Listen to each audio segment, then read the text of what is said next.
Hello दोस्तों, स्वागत है आप सभी का मेरे यूट्यूब चैनल में। तो दोस्तों, आज ये हमारी अगली क्लास है प्रवक्ता स्क्रीन शिक्षण अभिरुचि की।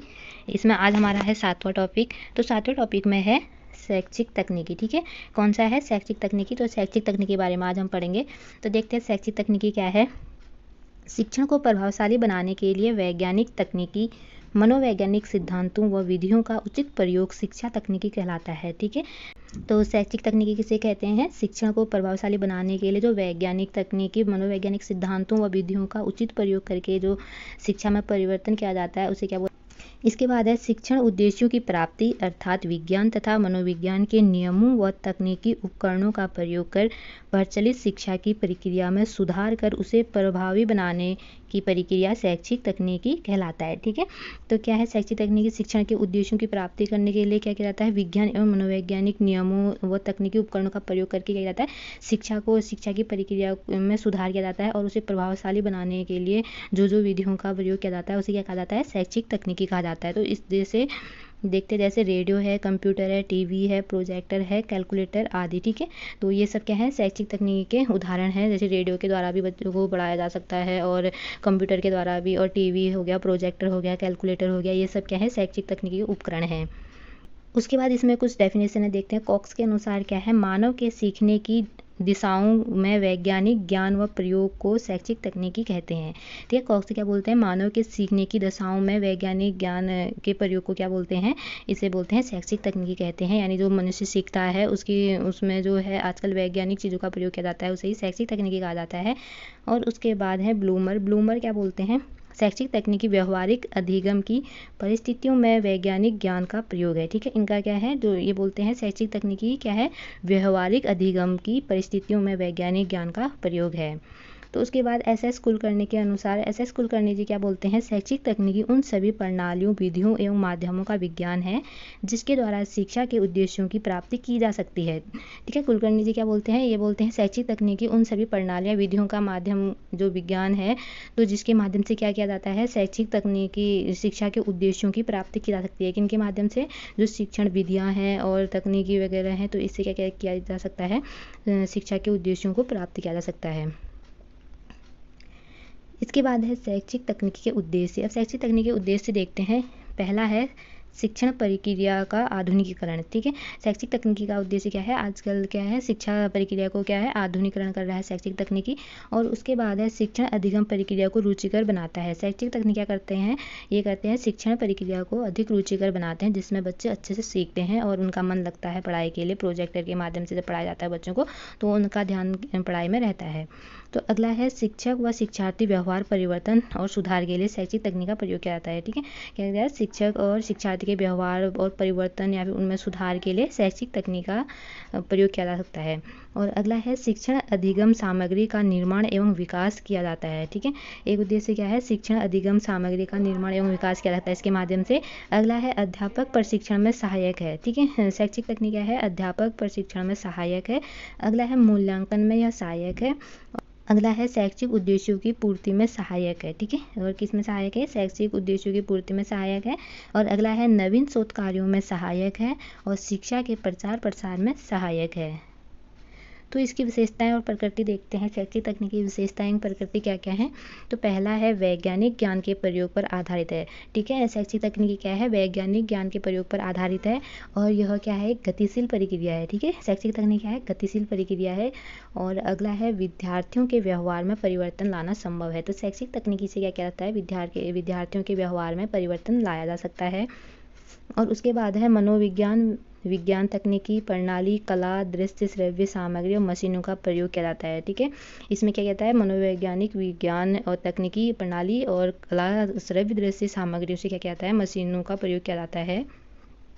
अगला है शिक्षण प्रणाली को वैज्ञानिक, वस्तुनिष्ठ, सरल, स्पष्ट एवं रुचिकर बनाने में सहायक है। ठीक है, शैक्षिक तकनीकी क्या है? शिक्षण प्रणाली जो है उसे वैज्ञानिक, वस्तुनिष्ठ और उसे सरल, स्पष्ट एवं रुचिकर बनाने में क्या है? यह सहायक है। अगला है वातावरण नियंत्रित करती है। ठीक है, शैक्षिक तकनीक क्या करती है? वातावरण को नियंत्रित करती है, जिससे सीखने को प्रोत्साहन मिलता है। ठीक है, इससे सीखने के लिए क्या मिलता है? प्रोत्साहन मिलता है। और अगला है मूल्यांकन के लिए मापन यंत्र की व्यवस्था पर बल दिया जाता है। ठीक है, तो इसमें क्या है, मूल्यांकन का जो मापन किया जाता है तो इसमें किस पे बल दिया जाता है, यंत्र की व्यवस्था पर बल दिया जाता है। और अगला है, यह सीखने की विधियों पर बल देता है। ठीक है, इससे क्या किया जा सकता है, सीखने की विधियों से बल दिया जा सकता है। और अगला है, ज्ञानात्मक क्रियात्मक उद्देश्यों से संबंधित है। यह किन की क्रियाओं से उद्देश्य संबंधित है, ज्ञानात्मक और क्रियात्मक उद्देश्यों से संबंधित है। अब देखते हैं शैक्षिक तकनीकी के प्रकार देखते हैं। शैक्षिक तकनीकी के 3 प्रकार हैं, यानी उपागम, 3 उपागम हैं। कौन कौन से हैं देखते हैं, कठोर शिल्प उपागम और कोमल शिल्प उपागम और प्रणाली उपागम या प्रणाली विश्लेषण। तो हमारा सबसे पहले है कठोर शिल्प उपागम। तो इसके बारे में देखते हैं, कठोर शिल्प उपागम क्या है। शिक्षण में मशीनों का उपयोग करना ही क्या है, कठोर शिल्प उपागम है। यानी शिक्षा में जो भी मशीनों का प्रयोग किया जाता है, जिसके माध्यम से बच्चों को सिखाया जाता है, तो उसे क्या बोलते हैं, कठोर शिल्प उपागम बोलते हैं। इसे शैक्षिक तकनीकी प्रथम और हार्डवेयर उपागम अथवा श्रव्य दृश्य सामग्री भी कहा जाता है। तो इसे क्या क्या नामों से जाना जाता है, शैक्षिक तकनीकी प्रथम के नाम से जाना जाता है और हार्डवेयर उपागम के नाम से जाना जाता है और श्रव्य दृश्य सामग्री के नाम से भी इसे जाना जाता है।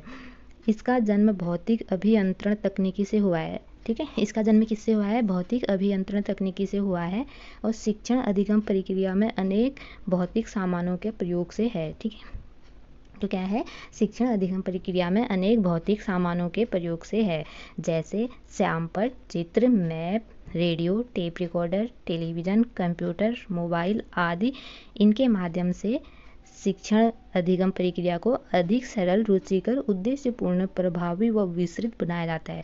तो किनके माध्यम से शिक्षण प्रक्रिया को सरल, रुचिकर और प्रभावी, उद्देश्यपूर्ण बनाया जाता है, तो श्यामपट्ट के माध्यम से बनाया जाता है, चित्रों के माध्यम से बच्चों को पढ़ाया जाता है और मैप के माध्यम से बच्चों को पढ़ाया जाता है और रेडियो से भी बच्चों को पढ़ाया जाता है, टेप रिकॉर्डर से, टेलीविज़न में बच्चों को दिखाकर किसी भी प्रोजेक्टर के माध्यम से बच्चों को पढ़ाया जाता है, कंप्यूटर के माध्यम से भी बच्चों को पढ़ाया जाता है और मोबाइल भी आजकल ऐड हो गया है, तो मोबाइल से भी आप बहुत सारी चीज़ें, शिक्षण सहायक सामग्री भी प्रयोग कर सकते हैं। तो इन सभी के प्रयोग से क्या किया जाता है, शिक्षण अधिगम प्रक्रिया को सरल, रुचिकर और उद्देश्यपूर्ण बनाया जाता है। तो इसके बाद देखते हैं कठोर शिल्प उपागम के कुछ उदाहरण हैं। इसके 3 उदाहरण हैं, कौन कौन से हैं, श्रव्य सहायक सामग्री, दृश्य सहायक सामग्री और श्रव्य दृश्य सहायक सामग्री। तो श्रव्य सहायक सामग्री में आपका आता है रेडियो, टेप रिकॉर्डर, ग्रामोफोन आदि। ठीक है, और श्रव्य सहायक सामग्री वह होते हैं जिसे हम सिर्फ सुन सकते हैं। और दृश्य सहायक सामग्री में हमारा आएगा श्यामपट्ट, बुलेटिन बोर्ड, मानचित्र, ग्लोब, चित्र, मॉडल और पोस्टर, दृश्य सहायक सामग्री में आएंगे।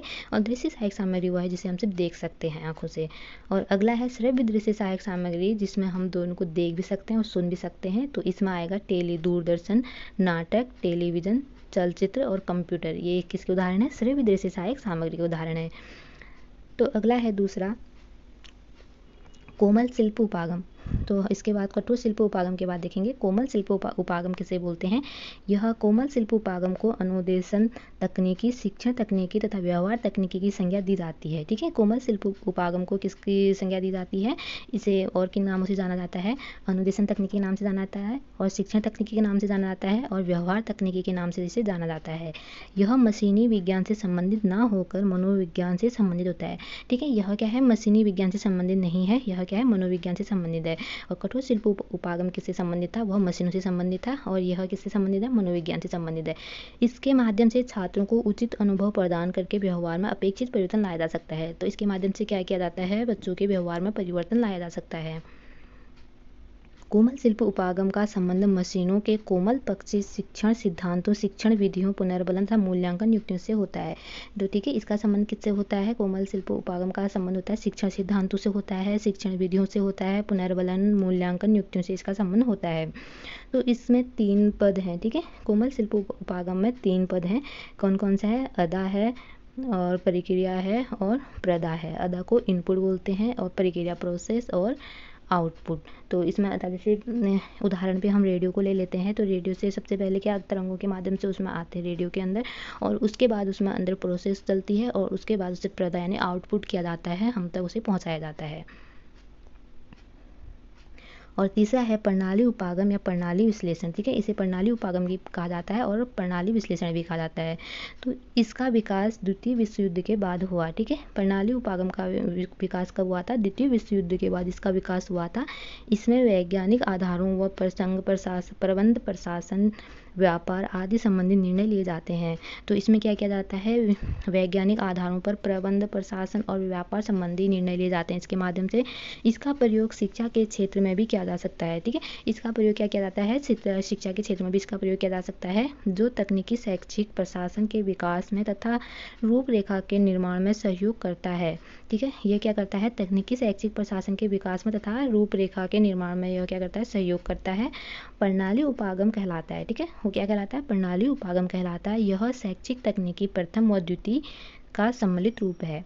ठीक है, प्रणाली उपागम किसका रूप है, यह शैक्षिक तकनीकी प्रथम और द्वितीय का सम्मिलित रूप है। अब इसके बाद इसकी आवश्यकताएं देखते हैं। शैक्षिक तकनीकी क्या क्या आवश्यकताएं हैं।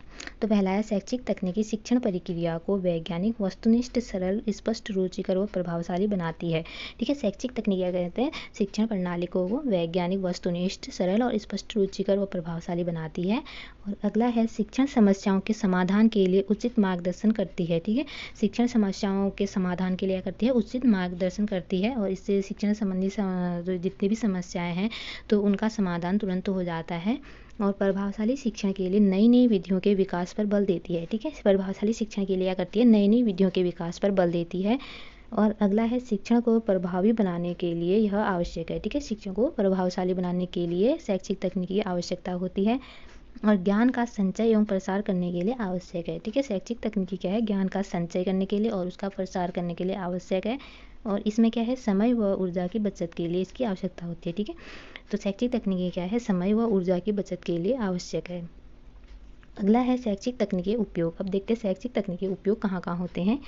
तो पहला है, शैक्षिक तकनीक के जरिए व्यवहारिक ज्ञान से सुनियोजित तरीकों का विकास किया जाता है। ठीक है, शैक्षिक तकनीकी के जरिए क्या किया जाता है, व्यवहारिक ज्ञान से सुनियोजित तरीकों का विकास किया जाता है। और अगला है, शैक्षिक तकनीकी से सीखने के नतीजे बेहतर होते हैं। ठीक है, शैक्षिक तकनीकी से क्या होता है, सीखने के नतीजे बेहतर होते हैं, अच्छे होते हैं।